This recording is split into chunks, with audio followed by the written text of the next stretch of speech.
ఇదన్నింటికంటే major సమస్య. దేశంలో ఎక్కడ గంజాయి దొరికినా దానికి ఎక్కడ లింక్స్ ఉన్నాయంటే కేర్ ఆఫ్ ఆంధ్రప్రదేశ్ అనే పరిస్థితికి వచ్చారు. రాష్ట్రంలో మారుమూల ఏ గ్రామానికి పోయినా గంజాయి దొరికే పరిస్థితి వచ్చింది.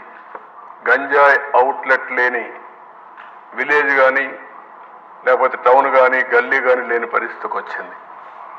ఈరోజు దీనిపైన మనం చూస్తూ ఉంటే ఏదైనా మనం కంట్రోల్ చేయగలుగుతాం, కానీ ఇలాంటి డ్రగ్స్కు అలవాటు పడిపోయిన వాళ్ళని మళ్ళా మామూలు చేయడం చాలా కష్టం.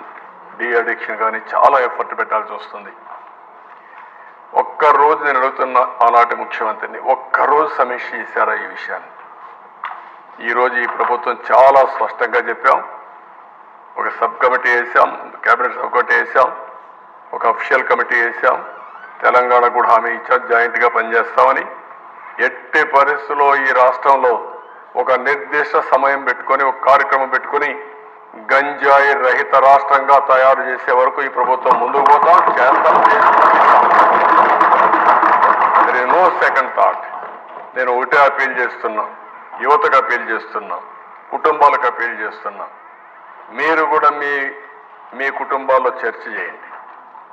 యువత కూడా మీరు ఆలోచించుకోండి. మీ జీవితాలు నాశనం చేసుకోవద్దండి. ఈ ప్రభుత్వం చాలా డిటర్మిన్డ్గా ఉన్నాం. ఎట్టి పరిస్థితుల్లో నియంత్రణ చేస్తాం, కంట్రోల్ చేస్తాం, ఎక్కడా ఉపేక్షించాం. ఇది జరుగుతుంది.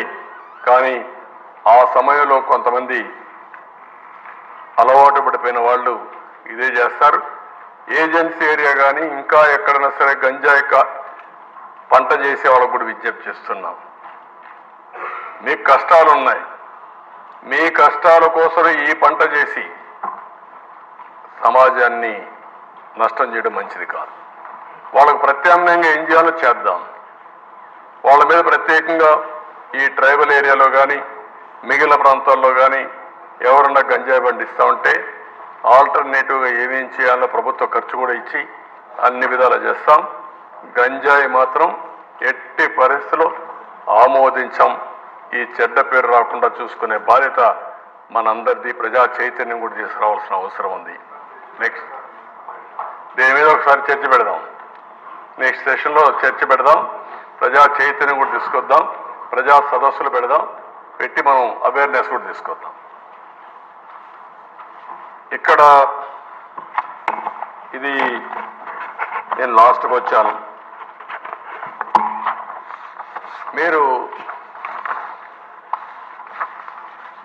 పోలీసులతో రాజకీయ నాయకులుగా మారిన నేరగాడు ముఠా